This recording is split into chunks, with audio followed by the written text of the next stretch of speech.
አይሾስፒድ እና ካይ ሴናት ትልቅ ስትሪመሮች ናቸው። በአንድ ወቅትም ሁለቱም አንድ ቻሌንጅ ለራሳቸው ሰጡ። አይሾስፒድ ያለምንም ማቋረጥ ለ24 ሰዓት አሜሪካን ለመዞር ሲያስብ፣ ካይ ሴናት ደግሞ ቤቱ ተቀምጦ ለ30 ቀናት ስትሪም ለማድረግ ወሰነ። የዚህ ስትሪም መጨረሻ ላይም ሁለቱም በሚሊዮኖች የሚቆጠሩ ዶላሮችን ያገኙ ሲሆን በዚህ ቪዲዮም ማን የበለጠ ብር እንዳገኘ ነግራችኋለሁ። ላይክ እና ሰብስክራይብ እንዳይረሳ። ስፒድም የአሜሪካ ቱሩን ለማድረግ ያሰበው በዩቲዩብ ብቻ ሳይሆን በትዊችም ጭምር ነው። ይህችን ባስም ለመንቀሳቀሻነት የተጠቀማት ሲሆን የሚያድረውና የሚመገበውም እዚሁ ነበር። ይህ ቱርም በይፋ የተጀመረ ሲሆን በመጀመሪያው ቀንም የኤንኤፍኤሉን ቶም ብራዲን ያገኘዋል። ከዚህ በኋላ ቱር በጣም አዝናኝ እየሆነ መጣ። ሚስተር ቢስት ጋርም ኮላብ አድርጎ የነበረ ሲሆን ይህ ስትሪምም በብዙዎች ታየ። ዋሽንግተን ዲሲ የነበረው ቆይታም አዝናኝ የነበረ ሲሆን ይህም ከ210,000 በላይ ተመልካቾችን ዩቲዩብ ላይ አስገኝቷል። ከእይታውና ከሁሉ ነገር በላይ ግን የስፒድን ስትሪም ልዩ የሚያደርገው ትክክለኛ ማንነቱን በማሳየቱ ነበር። ስፒድ እንደ ሌሎች ስትሪመሮች ወንበር ላይ ተቀምጦ ለዶላር ሲለምን አልነበረም። ይልቁንም ከአድናቂዎቹ ጋር በአካል ተገናኝቶ አንድ ላይ ሲዝናኑ ነበር።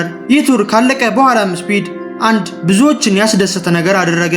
ለ35 ቀናት ያለምንም እረፍት ቱር ባሱን እየነዳ ለነበረው ሹፌር የ$50,000 ይህ ስፒድ የአሜሪካ ቱርም 32.6 ሚሊዮን ሰዓት ታይቶ 2.2 ሚሊዮን አዲስ ሰብስክራይበሮችን አስገኝቷል። ስፒድ ይህንን በሚያደርግ ሰዓትም ካይ ሴናት ደግሞ ቤቱ ተቀምጦ ማፊያቶን ስሪን እያካሄደ ነበር። ማፊያቶን ስሪ ማለት ካይ ሴናት ለሶስተኛ ጊዜ የሚያካሂደው የ30 ቀናት ስትሪም ሲሆን ይህኛው ግን ለየት የሚያደርገው የመጨረሻው በመሆኑና 1 ሚሊዮን ሰብስክራይበር ለመግባት እቅድ በመያዙ ነበር። Hey man, so this is really the last Mafia-thon? The last one. Last one ever? Ever. It's a trilogy. Okay. So this time, we gotta go bigger than ever. ለዚህም የሚወጡት ህጎች በጣም ከባድ ነበሩ።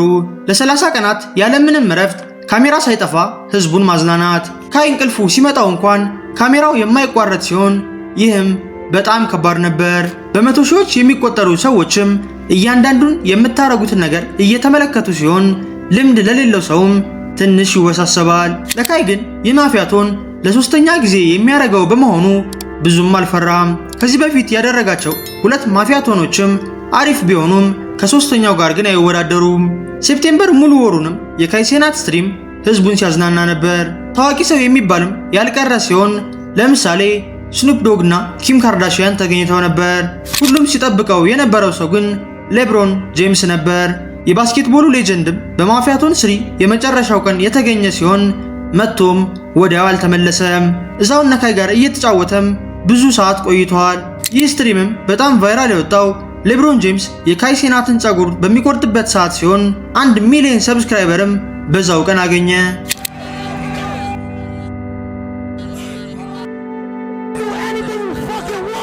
ይህንን ለማየትም ከ1 ሚሊዮን በላይ ሰዎች ስትሪሙ ላይ የተገኙ ሲሆን በትዊች ታሪክም ከፍተኛ እይታ ያስገኘ ስትሪም ሆኗል።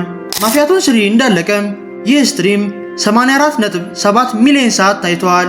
ከ1 ሚሊዮን በላይ ሰዎችም ቁጭ ብለው ሲመለከቱ ስለነበር አዲስ ሪከርድ ተመዝግቧል። በተጨማሪም ካይ 1.1 ሚሊዮን የከፈሉ ሰብስክራይበሮችን አግኝቶበታል። ነገር ግን ይህ ሁሉ ሲሆን ሰዎች ደስተኛ አልነበሩም። ቲክቶክ እና ትዊተር ላይም ቤጋቶን የምትል ቃል እየተስፋፋች መጣች።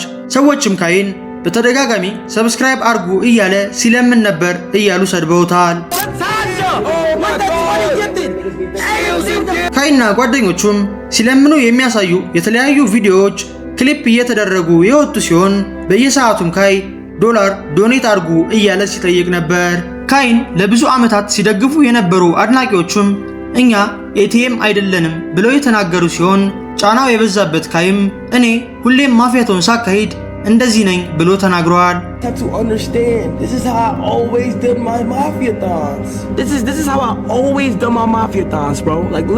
ካይም በዚህ የተናደደ ሲሆን ምንም አዲስ ነገር ሳይፈጠር ሰዎች እኔ ላይ ተነስተዋል እያለም ነበር። ነገር ግን ሁሉም ነገር የሚቀየረው ሰው ከአድናቂዎቹ ጋር በአካል እየተገናኘ ሲደሰት፣ ካይ ግን አንድ ቤት ውስጥ ተቀምጦ ዶላር ስጡኝ እያለ እየለመነ ነበር።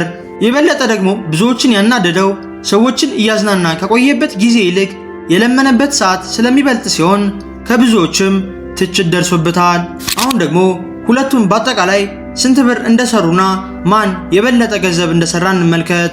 የሾው ስፒድ የአሜሪካ ቱር ላይ ሁለት የገንዘብ ምንጮች አሉ። እነዚህም ትዊች እና ዩቲዩብ ሲሆኑ ትዊች ላይ ስፒድ 16000 ሰብስክራይበር አግኝተዋል። ሁሉንም በ$5 ስታባዟቸውና ከ70% የስፒድ ድርሻ በኋላ ስፒድ ከሰብስክሪፕሽን ብቻ $56000 አግኝተዋል። ዋናው ገንዘብ የሚመጣው ግን ከአድ ሬቬኑ ነው። ሴፕቴምበር ብቻ ላይም ስፒድ ለ720 ሰዓታት ስትሪም ያደረገ ሲሆን 11000 ተመልካቾችም ነበሩ። ይህም ወደ ገንዘብ ሲቀየር $1.2 ሚሊዮን ይሆናል። የኦገስት መጨረሻና የኦክቶበር መጀመሪያ ላይ ያሉትን ስንጨምር ደግሞ ስፒድ ከትዊች ብቻ $1.5 ሚሊዮን ያገኛል። ዩቲዩብ ደግሞ የስፒድ ዋነኛ የገቢ ምንጭ ነው። የዚህ የአሜሪካ ቱሩም 93 ሚሊዮን እይታን አስገኝቷል። የስፒድ ስትሪሞችም በጣም ረጅም ስለሆኑ በየመሃሉ ብዙ ማስታወቂያዎች ይገባሉ። ከዚህም ስፒድ ከ$5 ሚሊዮን በላይ በአድ ሬቬኑ ያገኛል። በአጠቃላይም ስፒድ ከዚህ የአሜሪካ ቱር $6.6 ሚሊዮን ወደ ባንክ አካውንቱ ይገባል። አሁን ደግሞ የካይ ሴናትን ልንገራችሁ። ካስታወሳችሁ ካይ ሴናት ከ1 ሚሊዮን በላይ የከፈሉ ሰብስክራይበሮችን አግኝቶ ነበር። ዝቅተኛው ክፍያም $5 ስለሆነ በ$5 ስናሰላው $5.5 ሚሊዮን ይሆናል። ነገር ግን ዋነኛው የካይ የገቢ ምንጭ የትዊች አድ ሬቬኑ ነው።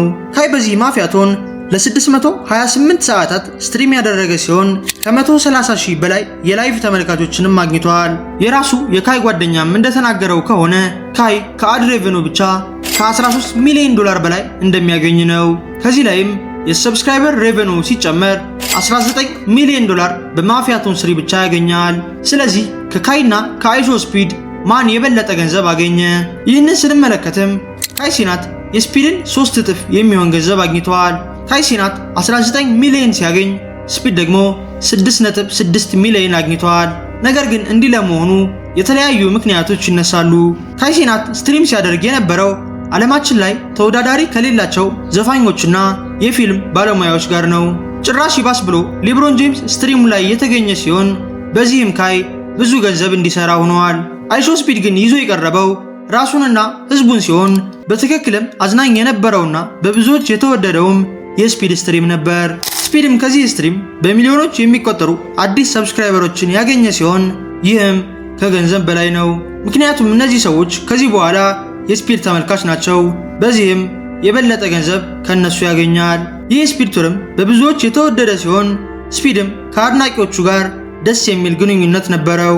የካይን ስንመለከት ግን ብዙ ሰው ለማኝ እያለ የሰደበው ሲሆን ሰዎችም ካይ ይህንን ስትሪም ያደረገው ህዝቡን ለማዝናናት ሳይሆን ገንዘብ ለማግኘት ነው ብለውታል። በኢንተርቴይንመንት ደረጃ ስናየውም የስፒድ ስትሪም ብዙዎችን ያዝናና ሲሆን አሜሪካን ላላዩ የዓለም ህዝብም ቤታቸው ተቀምጠው አሜሪካን አስጎብኝቷቸዋል። ካይ ግን አንድ ክፍል ውስጥ ተቀምጦ የተለያዩ እንግዳዎችን እያመጣ ነበር ስትሪሙን የቀጠለው። ይህም ሁሌም የሚያደርገው ተመሳሳይ አቀራረብ በመሆኑ ብዙዎች ተሰላችተዋል። የሁለቱም ስትሪመሮች ቆይታም አዝናኝ የነበረ ቢሆንም ሰዎች ግን የወደዱት የስፒድን ነበር። ለ30 ቀናትም ያለምንም ማቋረጥ ስትሪም ማድረግ በጣም ከባድ ቢሆንም ይህ እንደሚቻል ግን ካይ ሴናትና አይሾው ስፒድ አሳይተውናል። የዛሬው ቪዲዮ ይህንን ይመስል ነበር። በቀጣይ በሌላ ቪዲዮ እስከምንገናኝ ሰላም ሁኑ።